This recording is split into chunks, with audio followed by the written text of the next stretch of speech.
Ontem, no dia 7 de setembro, nós comemoramos 202 anos da independência do Brasil. Nos livros de história, diz que o Dom Pedro I, o nosso primeiro imperador, ele estava lá no morro, perto do Riacho do Ipiranga, e lá ele levantou a espada e gritou: independência ou morte, né? É isso que diz na história. Então ficou famoso, tem esse quadro que foi pintado aí, que ficou famoso, e então assim o Brasil se tornou independente de Portugal. Mas, pensando na palavra independência, que é você ser separado, você não ter nenhuma ligação com alguma outra coisa ou alguém, será que em alguns casos a independência pode ser a morte? Porque ele perguntou independência ou morte. Mas será que a independência em alguns casos pode ser a morte? Se nós pensarmos com relação ao nosso Senhor Jesus Cristo, a resposta é sim. Porque se nós vivermos independentes ou separados de nosso Senhor Jesus Cristo, então esse caminho nos leva à morte. Como diz lá em Provérbios 16, 25, que diz: há caminho que parece direito ao homem, mas afinal são caminhos de morte. Provérbios 14, 12 diz uma coisa semelhante, diz: há caminho que ao homem parece direito, mas ao cabo dá em caminhos de morte. Então, tanto Provérbios 14, 12, quanto Provérbios 16, 25, fala disso.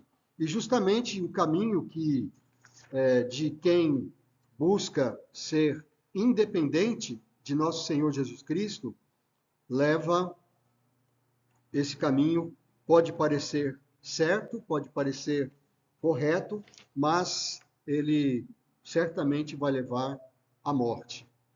Independência, nesse caso, é morte. Vamos ver, então, se a gente for passar pela Bíblia e buscar em alguns versículos, algumas passagens, vamos ver 7 evidências de que aquele que busca ser independente de Cristo, ele encontrará no final a morte. Primeira evidência é que tudo que ele construiu será destruído. Tudo que se constrói independente ou separado de Cristo, ele vai ser totalmente destruído. Aqui em Lucas, capítulo 6, versículos 47 a 49, é aquela parábola da casa sobre a rocha. Nós cantamos hoje de manhã na escola dominical, né? Na rocha firme o sábio construiu, a sua casa ele construiu. Então aqui diz, em Lucas 6, 47 a 49, que todo aquele que vem a mim, Jesus é que fala isso, e ouve as minhas palavras e as pratica, eu vos mostrarei a quem é semelhante. É semelhante a um homem que, edificando uma casa, cavou, abriu profunda vala e lançou o alicerce sobre a rocha. E vindo a enchente, arrojou-se o rio contra aquela casa e não a pôde abalar, por ter sido bem construída. Mas o que ouve e não pratica é semelhante a um homem que edificou uma casa sobre a terra sem alicerces, e arrojando-se o rio contra ela, logo desabou, e aconteceu que foi grande a ruína daquela casa. Não faz muito tempo aconteceu aquela tragédia lá no Rio Grande do Sul, e nós vimos o poder que a água tem. As tempestades, as enchentes, e muitas casas, milhares de casas foram destruídas. Talvez alguma casa que fosse mais forte, mais bem construída, tenha ficado de pé, embora tenha sido tomada também pelas águas. Mas Jesus nos dá essa ilustração para mostrar que a nossa casa é espiritual, tudo que nós construímos na nossa vida, se é construído na rocha, ou seja, nas palavras do Senhor Jesus, praticando as suas palavras, vai permanecer. A tempestade ela vem para uns e para outros, para aquele que pratica e para aquele que não pratica as palavras do Senhor. Mas aquele que pratica as palavras, a sua obra, a sua casa, ela permanece firme. E aquele que procura viver independente de Cristo, separado de Cristo, tudo que ele construiu será um dia destruído. Outra evidência que encontramos na palavra de Deus está em João capítulo 15, 4 a 6. É que todas as suas realizações serão inúteis. Tudo que você conquistou na vida, tudo que você trabalhou, que você estudou, que você batalhou na sua vida para conquistar, todas as suas realizações, elas serão inúteis.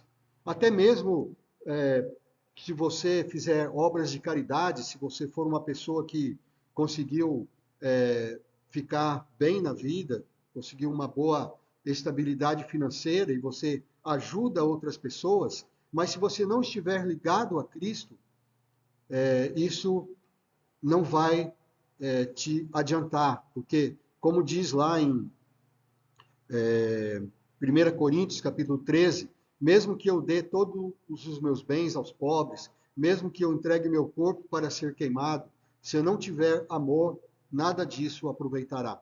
E aqui também, em João capítulo 15, na parábola da videira, Jesus diz, nos versículos 4 a 6, permanecei em mim e eu permanecerei em vós. Como não pode o ramo produzir fruto de si mesmo, se não permanecer na videira, assim nem vós o podeis dar, se não permanecerdes em mim.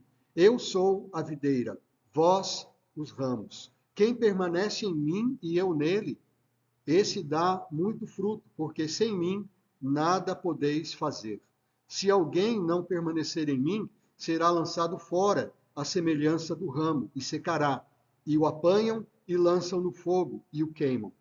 Então, independente de Jesus, separados de Jesus, todas as suas realizações serão inúteis. É um caminho que vai certamente levar à morte.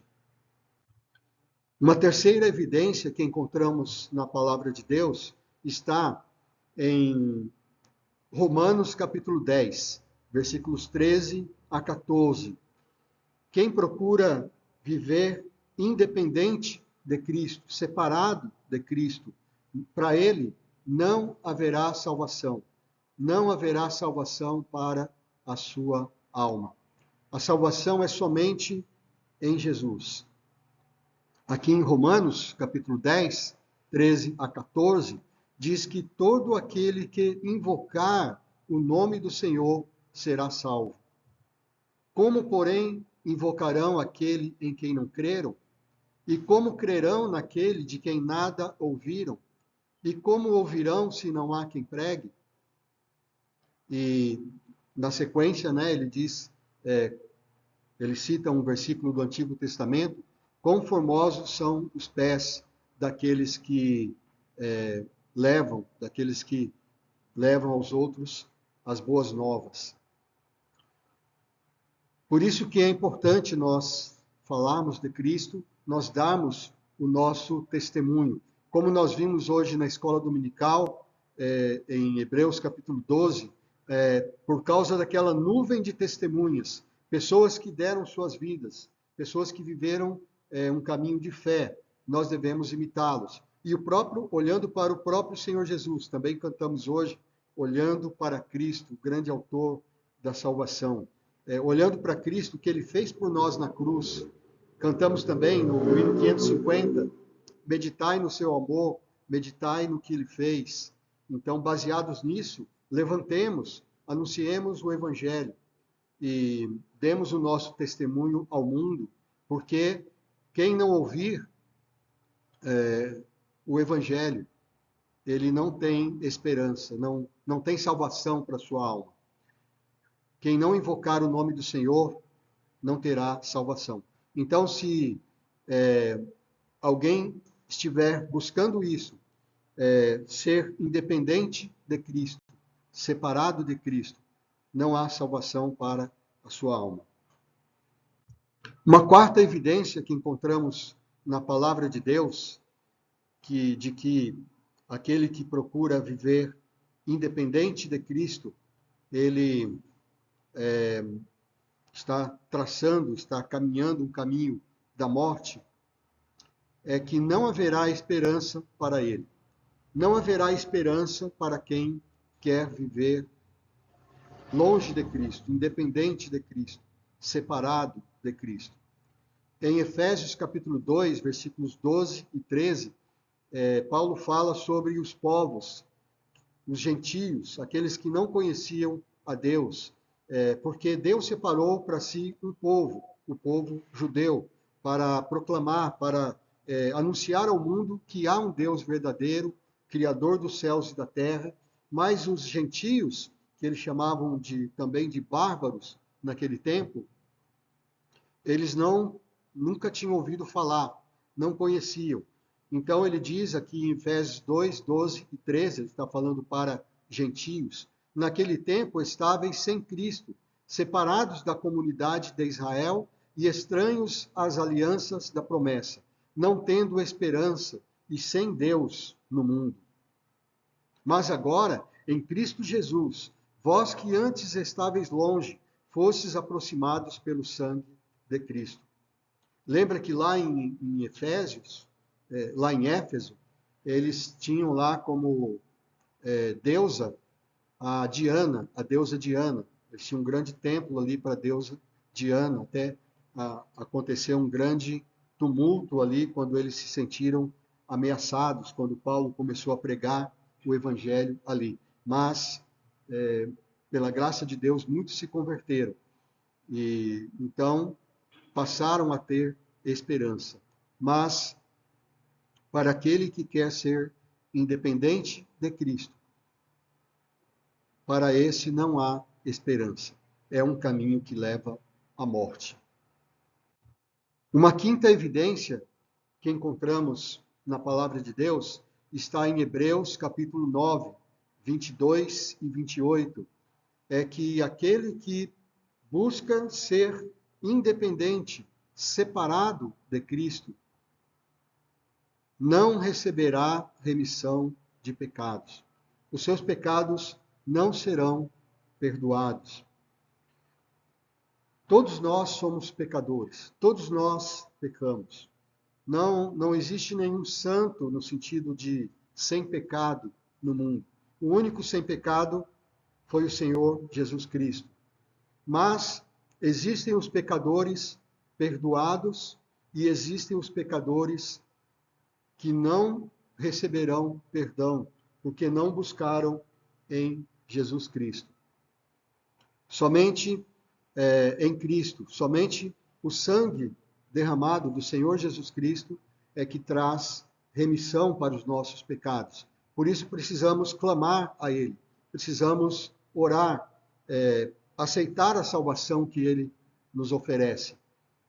Porque se nós não crermos, a Bíblia diz no sentido de olharmos, de prestarmos atenção, de deixar Jesus direcionar nossas vidas, de entregarmos a Ele as nossas vidas, como Ele como Senhor, nós como servos, e Ele como nosso Salvador.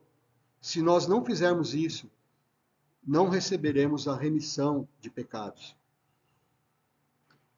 Somente em Cristo, Ele é o mediador entre Deus e os homens.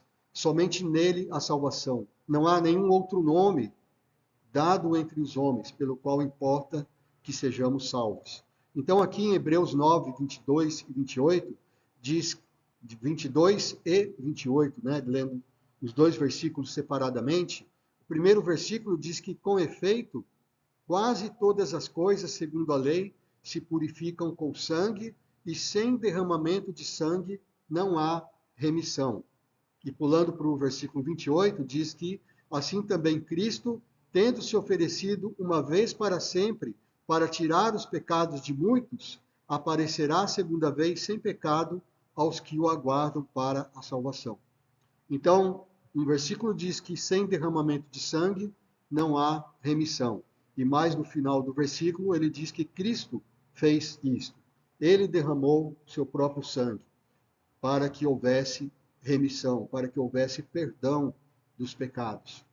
Mas separados de Cristo, independentes de Cristo, não há remissão de pecados.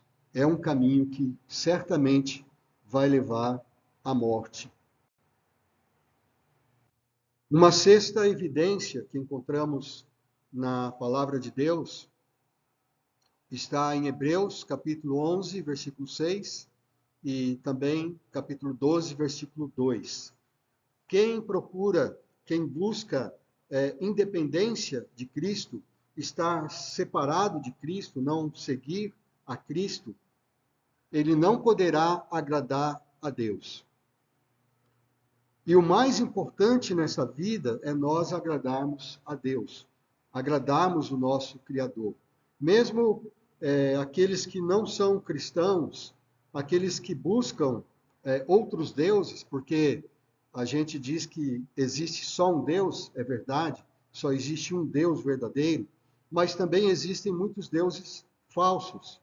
A Bíblia diz que existem esses deuses, que na verdade são demônios, e que muitos buscam esses outros deuses, procuram apaziguar esses deuses. Então, em todas as culturas, você encontra alguma forma de adoração, em que as pessoas buscavam sacrificar animais, sacrificar até seres humanos, e fazem rituais para agradar a esse Deus que eles buscam.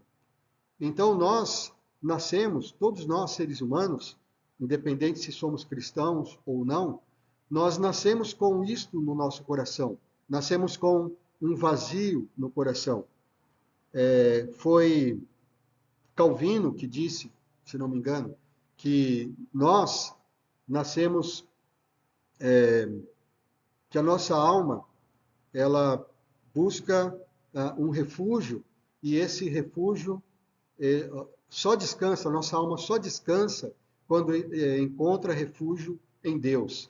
Não é exatamente essas palavras que ele disse, mas a ideia é essa, que nós nascemos para Ele, nós nascemos para Deus. E a nossa alma não vai encontrar descanso, não vai encontrar refúgio, senão em Deus. O pastor Alden costumava sempre evangelizar usando o método do abismo ligado. E a primeira imagem que ele desenhava, ele fazia um desenho numa folha de papel enquanto estava explicando. O primeiro desenho que ele colocava era um homem com um fardo nas costas e um copo na mão, e esse copo não tinha fundo, né? Você enchia e ele sempre ia se esvaziando. Então ele explicava que esse copo é o nosso coração. Nós procuramos preencher com as coisas do mundo e nós não encontramos nada que preencha, porque ele só pode ser preenchido com o Espírito Santo. Deus, próprio Deus, habitando em nosso coração. Então nós temos isto em nós temos isto em nossa consciência. Ou no subconsciente também, nós buscamos agradar a Deus. E só é possível agradar a Deus por meio da fé. Hebreus 11:6 diz que sem fé é impossível agradar a Deus. E Hebreus 12:2 diz que o autor e consumador da fé é Jesus. Então, se ele é o autor e é o consumador da fé, é impossível ter fé sem Jesus. Somente em Jesus e somente com a fé em Jesus Cristo é que nós podemos, então, agradar a esse Deus. Aquilo que está em nosso coração, preencher aquele vazio que está em nosso coração. E sabemos que isso é porque nós procuramos agradar a Deus. E, finalmente, a sétima evidência que encontramos na palavra de Deus, de que aquele que busca ser independente de Cristo, separado de Cristo, ele encontra, afinal, a morte, é que não serão ouvidas as suas orações. Isaías 59, 2 diz: Mas as vossas iniquidades fazem separação entre vós e o vosso Deus, e os vossos pecados encobrem o seu rosto de vós, para que vos não ouça. O pastor Valmir sempre costumava dizer em suas pregações que a primeira oração que Deus vai ouvir de um homem ou de uma mulher é a oração de arrependimento. A primeira oração que Deus vai ouvir de alguém é a oração de arrependimento. Quem não se arrepender, quem não buscar a Deus com o coração contrito, arrependido dos seus pecados, ele não tem, Deus não vai ouvi-lo, né? Deus não está ouvindo. Como diz aqui, que os nossos pecados, as nossas iniquidades fazem separação, é como se tivesse uma nuvem escura e densa que impeça que nossas orações cheguem ao céu. A primeira oração que Deus ouve é a oração do contrito, é a oração do penitente, é a oração daquele que se arrepende dos seus pecados e busca ao Senhor. Ou seja, é aquela oração que nós costumamos chamar de aceitar Jesus como Senhor e Salvador, de orar e arrependido dos seus pecados, dizendo que crê no Senhor e que aceita a salvação que Ele nos trouxe para nós na cruz. Nós cantamos hoje também: ó, tão cego eu andei e perdido vaguei, longe, longe do meu Salvador. Mas da glória desceu e o seu sangue verteu para salvar um tão pobre pecador. Hã? A dona Adélia gostava muito desse hino e cantava, mesmo quando estava com Alzheimer, ela ainda lembrava desse hino, né, e cantava. Uma das estrofes diz que eu ouvia falar dessa graça sem par que do céu trouxe nosso Jesus, mas eu surdo me fiz, converter-me não quis ao Senhor que por mim morreu na cruz. Aí a outra estrofe diz: mas um dia senti meus pecados e vi sobre mim o castigo da lei, mas depressa fugi, em Jesus me escondi, e refúgio seguro nele achei. Para que as nossas orações sejam ouvidas, é necessário que nós estejamos ligados, ou seja, que nós sejamos dependentes de nosso Senhor Jesus Cristo. Ele disse que quando pedirmos alguma coisa ao Pai em seu nome, o Pai vai atender, o Pai vai ouvir. Em vários lugares ele diz isso. Numa das vezes ele diz: até agora nada tendes pedido em meu nome. Pedi e recebereis, para que a vossa alegria seja completa. Então, separado de Cristo, as suas orações não serão ouvidas. É um caminho que leva à morte. Concluindo, então, no dia 7 de setembro de 1822, o imperador conclamou as pessoas, o povo, a gritar independência ou morte. Mas, em se tratando da nossa vida espiritual, a Bíblia nos conclama a gritarmos independência ou vida. Independência de Jesus ou a vida eterna com Jesus. Então, escolhamos a vida e vamos fazer isto, nos tornando totalmente dependentes de nosso Senhor Jesus Cristo. Com Jesus Cristo nós temos a salvação das nossas almas, a certeza da vida eterna e também nós conseguimos andar nesse mundo como vencedores, vencendo o pecado, como lemos também hoje de manhã em Hebreus, que na luta contra o pecado nós ainda não resistimos até a morte. Há muitas batalhas ainda que teremos que fazer para vencermos o pecado. Mas só conseguiremos isto ficando totalmente dependentes de nosso Senhor Jesus Cristo. Vamos acordar em oração. Primeira coisa no dia, orar, falar com Deus. Vamos andar com Ele o tempo todo, orando sem cessar, como a Bíblia diz, orai sem cessar. Todas as coisas que nós fizermos, façamos para a glória de Deus, façamos em nome do Senhor Jesus, dando por Ele glórias a Deus Pai. O tempo todo estejamos, então, dependendo. Não devemos dar nenhum passo sem saber o que Jesus faria em nosso lugar. Em nossos passos, que faria Jesus. Amém? Que Deus nos abençoe, que nós possamos andar assim, não independentes de Jesus, mas totalmente dependentes. Amém?